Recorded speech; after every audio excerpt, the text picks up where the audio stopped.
मानला वादळी वाऱ्याचा तडाखा, अनेक ठिकाणी मोठं नुकसान, पाऊस कमी पण वारच जास्त। माण तालुक्याला गुरुवारी सायंकाळच्या सुमारास वादळी पावसाचा जोरदार तडाखा बसला। यामध्ये तालुक्यात अनेक ठिकाणी मोठं नुकसान झालं असून काही ठिकाणी पाऊस कमी परंतु वारं वादळी स्वरूपाचं असल्याचं चित्र होतं। या वादळी वाऱ्यामुळे उत्तर मानमध्ये बऱ्याच ठिकाणी समाधानकारक पाऊस झाला, वातावरणात गारवा निर्माण झाला। मात्र वादळी वाऱ्यानं काही ठिकाणी होत्याचं नव्हतं झालं। दहिवडी शिखर शिंगणापूर रोडवर असलेल्या वावरहिरे येथील मुख्य पुलालगत असलेल्या बाबळीच्या झाडांनी मुख्य रस्त्यावरच लोटांगण घातल्यानं दोन्ही बाजूची वाहतूक ठप्प झाली होती।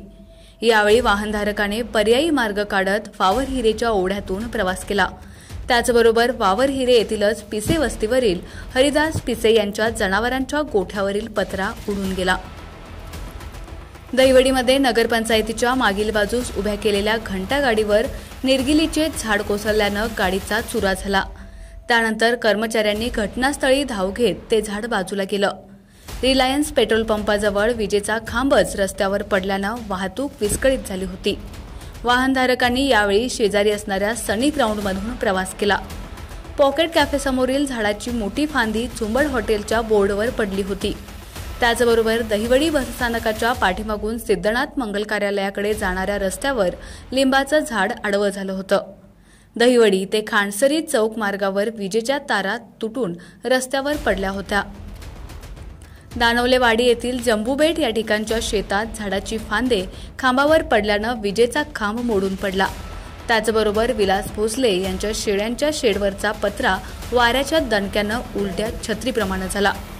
शिखर शिंगणापूर ते गुप्तलिंग मार्गावर असणाऱ्या झाडांनीही वादळी वाऱ्याच्या दणक्यामुळे रस्त्यावर धाव घेतल्यानं हा मार्गही प्रवासासाठी बंद झाला होता।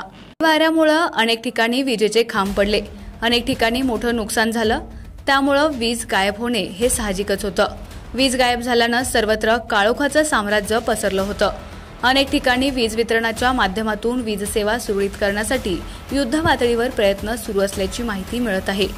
दहिवडीचे नगराध्यक्ष सागर पोळ आणि नगरसेवक विशाल पोळ यांनी यंत्रणा हलवली। रिलायन्स पंपाशेजारी असणारा विजेचा खांब पडल्यानं वाहतूक विस्कळीत झाली होती। रात्रीचे 11 वाजले होते। यावेळी दहिवडीचे नगराध्यक्ष सागर पोळ आणि नगरसेवक विशाल पोळ यांनी दहिवडीमध्ये फेरफटका मारत परिस्थितीची पाहणी केली। यावेळी त्यांनी वीज वितरणाच्या अधिकाऱ्यांना फोन करून कर्मचाऱ्यांना तात्काळ रिलायन्स पंपाशेजारील रस्त्यावर पडलेला विजेचा खांब बाजूला करण्यासाठी पाचारण केलं।